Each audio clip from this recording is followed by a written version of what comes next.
Hello everyone, this is Benjamin T. Collier, also known as Poison Darth Frog, with a third second impressions video, which I had been intending to do for a while, but the thing is, my opinion on the game keeps changing, because the game keeps changing. Just in this first season alone, of the full release version, there's been so much back and forth with things being great or okay or sucky. I've been frequently looking forward to things and then disappointed, and then sometimes they'll just give me free stuff and I'm like, oh, thank you. So just full disclosure, I've been very flip-floppy. And today, this is I think the first day of the final week of Season 1. There's a couple of new things out since I logged in last. So I'm going to check out what those are and see, or attempt to see, what my overall final opinion is for the time being.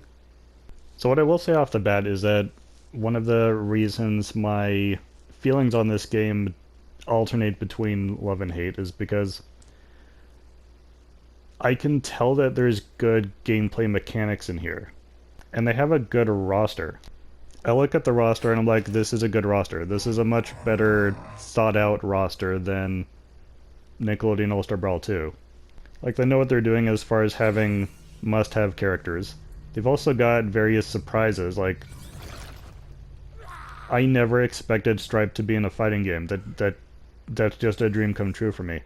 But the quality of the base gameplay mechanics unfortunately gets swamped by all of the ways that the game is made unfun through its monetization attempts. Like the number of daily or weekly missions that specifically have to do with using a certain character with a certain costume, and it's a costume that you have to purchase. It's hardly fair to call that a mission. Rifts should have been good, and it was going to be good at first. It made sense as a long-term challenge, beat a certain number of rifts on a certain number of difficulties, be able to get Agent Smith plus some other stuff. It made sense until you get into the fact that there's only a certain number of difficulties available. And we knew about Insanity not being available on the early rifts. And we knew because it says here, Experienced is only available on early season rifts. But you look at Crushing, there's nothing here to say that Crushing is going to disappear, and yet it does. When you get into Age of Smith, which for some reason has Joker's face, I don't know. Crushing is, without warning, just unavailable. And it's like that for Triple Threat as well, which also still has Joker's face. And I get that mathematically what this means is that there's exactly 30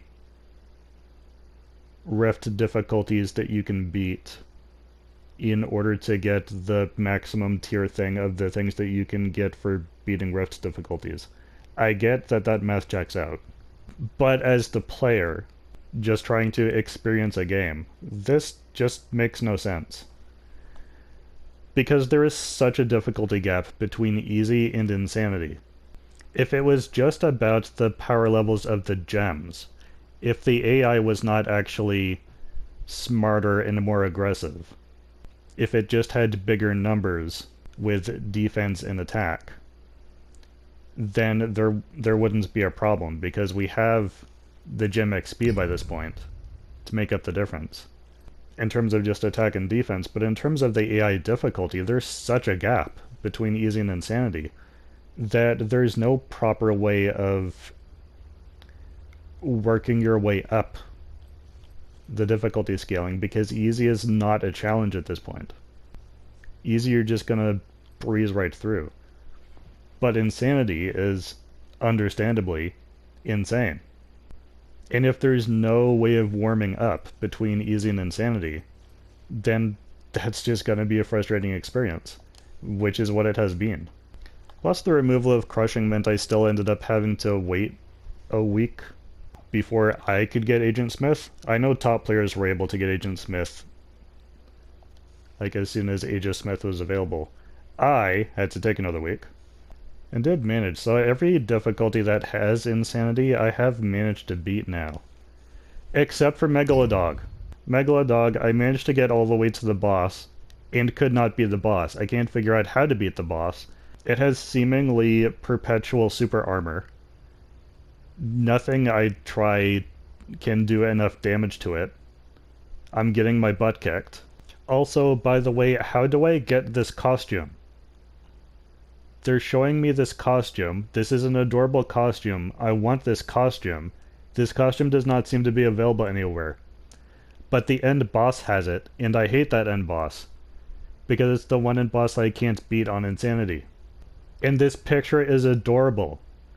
Raindog looks adorable, but I hate him. I hate his stupid face because I can't beat him in a fight. And he's wearing that adorable costume, and I want that costume. And I want to punch his face. I have mixed feelings about this. And I'm thinking, well, I just gotta level up the gems more then, right? But thing is, I can't. Because there's no other horror rifts available. And this whole section down here has the team of Shaggy and Velma as the gatekeeper, and they're just ridiculous. So yeah, I'm pretty much stuck on the rest of this rift. And I know I'm not the only one. I've been hearing about horror stories of people trying to deal with the difficulty on not even Insanity, just on crushing difficulty, and just finding this way too ridiculous. And I had heard that they'd made some rift nodes easier, and maybe they did for the top row, but definitely not for the bottom row. I don't know how to beat those guys, and it doesn't help that I have to use a Shark Week skin, because I only got certain characters for that. I know I can buy more, but I don't want to. And that's what it comes down to, and I know that that's why, like, there's no point complaining to player-first games about this issue, because my issue is that things are too hard, and their solution is they won't be as hard if you buy stuff, and my complaints to that is I don't wanna. And their complaint to that is, but we wanna, you wanna. Like, I can complain about this for the sake of other players, and say, hey, this is a frustrating experience and here's why, just to let you guys know, just to warn you. But player-first games, this is a free-to-play game, and they have to make their money somehow, and I understand that. But I guess the issue is that it's shifting from... like, the monetization of games has been rendered more or less okay if it's just cosmetics. And that's sort of technically what's happening here, is you can buy cosmetics. But you can also buy Gem XP, which just makes you stronger.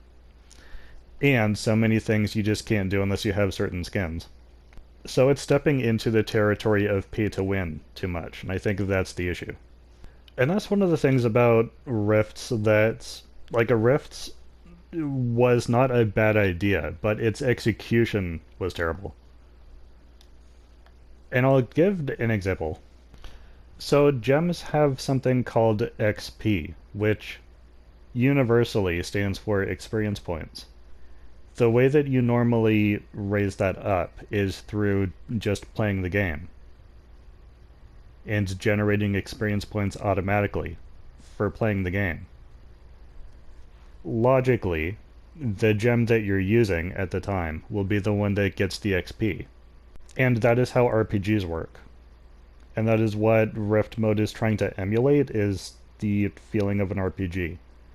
But that's not how it works in Rift mode. The way it works in Rift mode is your first time completing a node, you are given experience points for one gem at random. You don't get to choose which one it goes to. It is selected at random, and only once. Which means that once that's happened, there's no way to just manually raise up your gem XP through just the act of playing the game.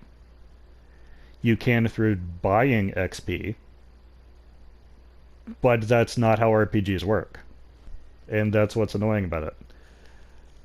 So many times, I needed just a little bit more experience for one particular gem in order to get it up to the next level, in order to make certain things easier.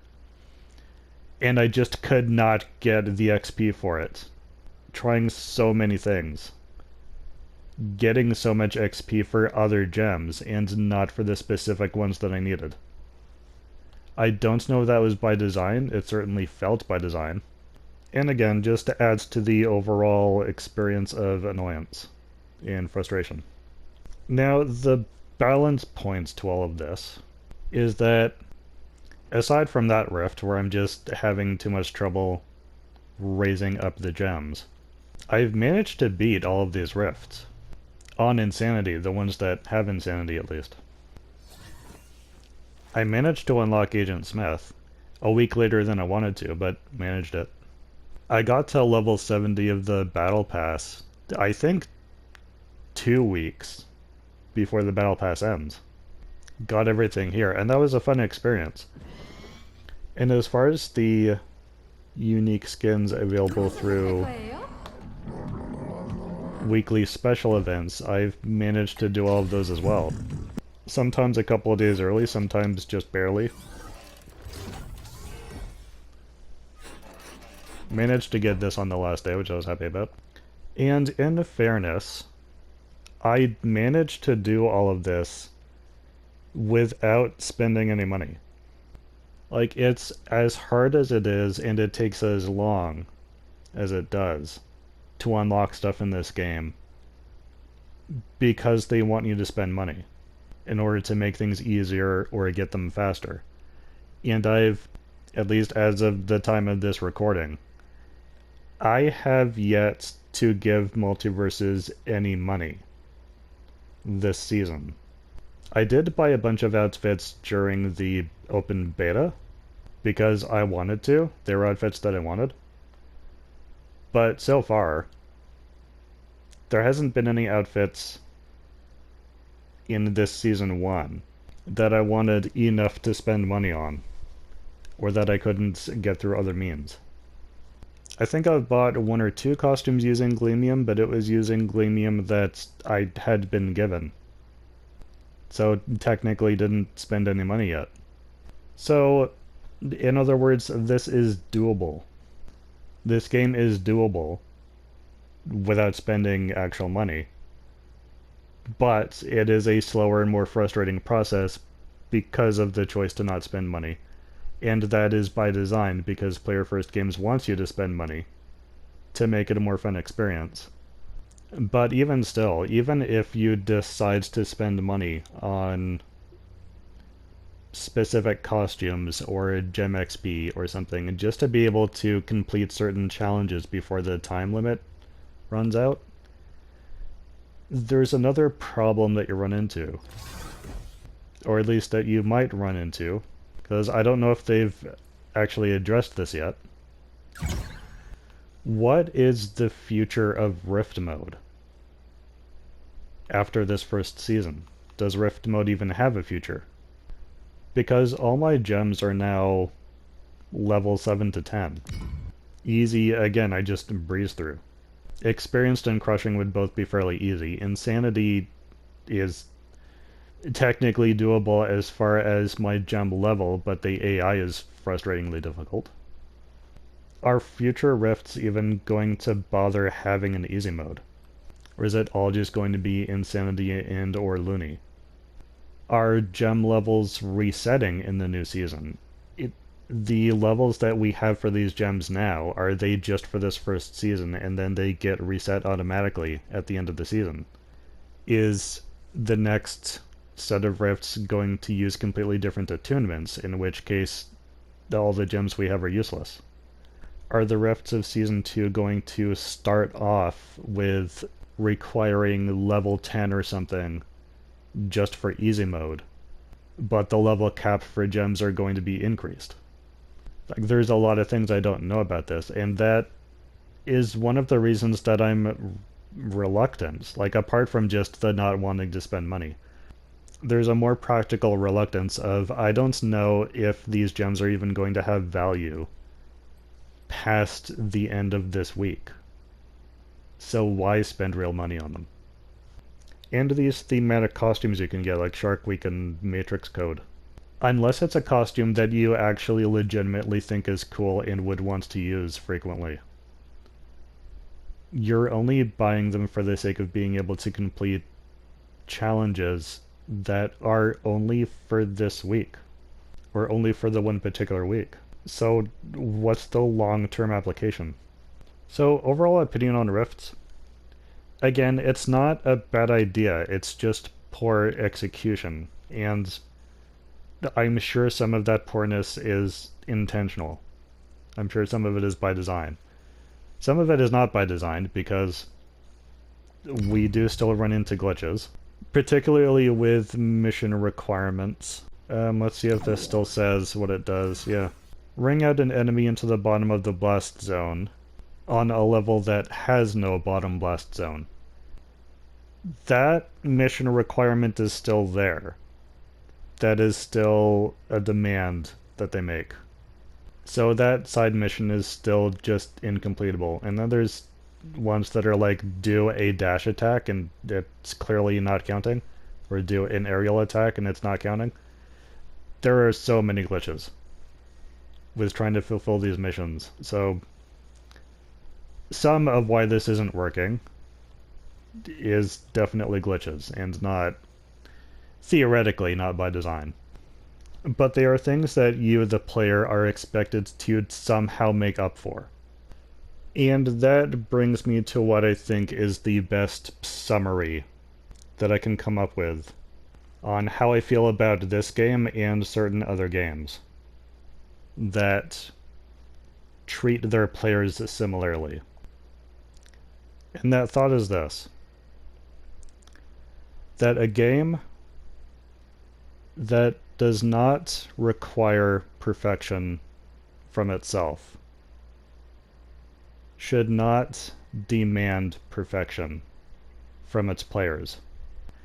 And that is ultimately the issue with MultiVersus. It is a very broken game. Not in terms of the core gameplay mechanics, because again, that's been fairly polished. The fighting feels solid. But all of this to do with weekly missions, to do with rifts, and there are things that require perfection. But they require you to be perfect, using a system that is itself broken. Perfection is a lot to ask of the players, when you are not even giving them a perfect system to work with. And the more broken the system is, the more ridiculous that demand becomes. And the more frustrated your players will be. And that, ultimately, is my thoughts on that. Because, yeah, in order to get this Matrix Code costume for Agent Smith, who is the character for whom the Matrix Code costume makes the most sense, you have to be perfect. You have to complete every rift on every available difficulty. You have to do everything. That is the definition of perfection. That is what is required from you.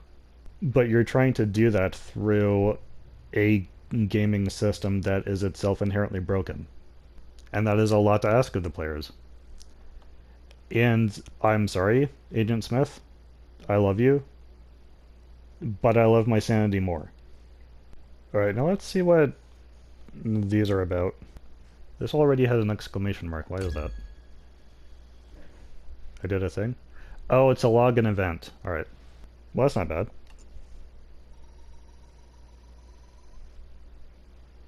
Sweet. See, this is how cheap I am. I go on this long rant about how everything sucks, and then I get given something for free.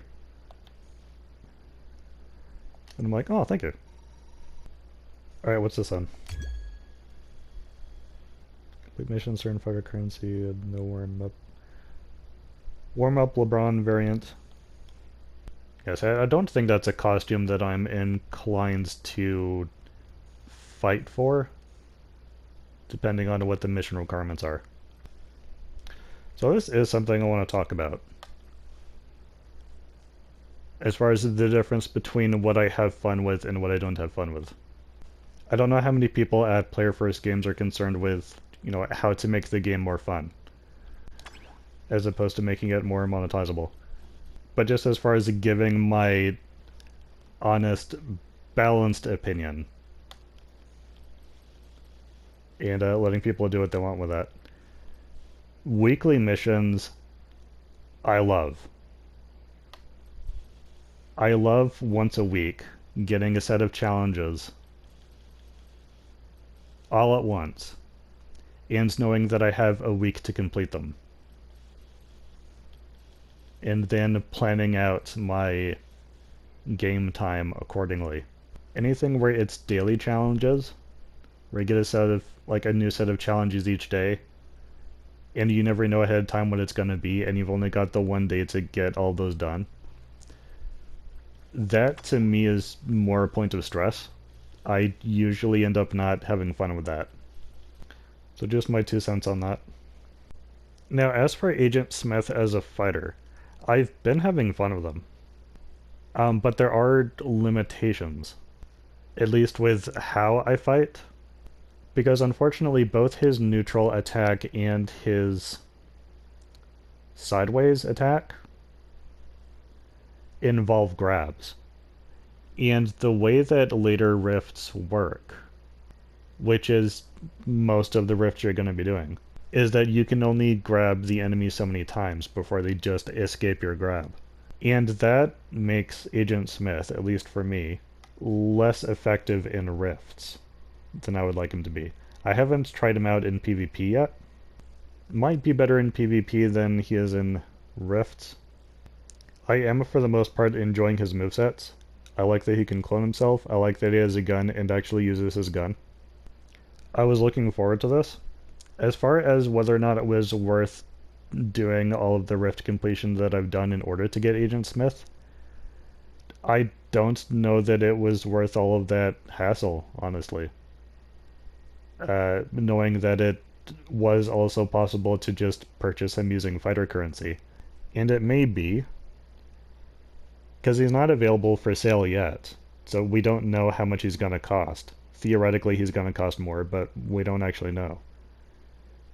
It may turn out that everyone who just skipped the whole doing rifts frustration and just buys Agent Smith the normal way, they may turn out to be the smart ones. Because yeah, after climbing this mountain of frustration in order to get Agent Smith, I've got him now. I'm not as excited as I should be, just because of how drained I was by the end of that whole experience. Now, one other thing that's theoretically worth mentioning.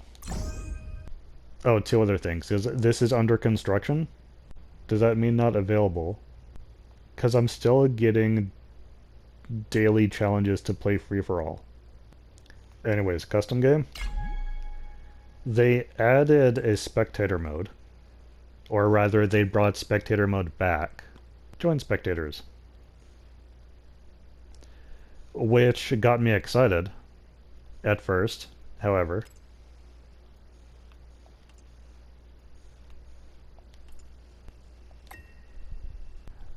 There is no option to actually spectate a match between bots. See, that start match option is not highlightable. I can't access it. So even in spectator mode, players are required. I don't know if that's an oversight, or if that's how it's intended to work. It's not how it worked in the beta. When they added spectator mode in the beta, I was able to just watch bot fights. So it seems like, and I'm hoping that it's an oversight and something that will get changed later to allow me to watch bot fights. But it's possible that they're just not making that an option because, like, who wants that? But the thing is, I want that. I want that, and I expect to be accommodated. Watching the computer fight itself is like half of what I do on this channel. This is a thing for me. I did like 3 whole tournaments from the open beta on just watching the computer fight itself. And it was fun, and I got views, and I want to do that again. but I can't. And that is sad. Alright, and I think that is the full list of the things that I'd wanted to talk about. So this is the last week for Season 1. We're going to see what comes out for Season 2. I'm going to look at the Battle Pass and see if there's anything in there that I want badly enough to pay for the Battle Pass. Because this first one, I got the premium for free, just as a reward for playing the open beta. So I didn't actually check how much it cost in terms of real money. So I can't say whether or not I think it would have been worth the money. There were some good things here. Now this actually turned out to be a disappointment, this one, because I'm pretty sure the voice is still just Taz, referring to himself as Taz. I don't think this is actually his wife's personality. Maybe they'll fix that? Maybe they'll get a new voice actor for her? Because that seems like it would be appropriate. But as of right now, it's not properly the Tasmanian She-Devil. It's just Taz in a dress, like, dressed up as his wife. Like, I looked it up, I googled it, that is what his wife looks like. But she talks as if she's just Taz. So yeah, I'll see what comes out for Season 2, I'll see what new characters get announced, I'll see what's available in the Battle Pass. I'll see what's going on with Rifts, and if I think it's worth doing another video with my impressions of Season 2,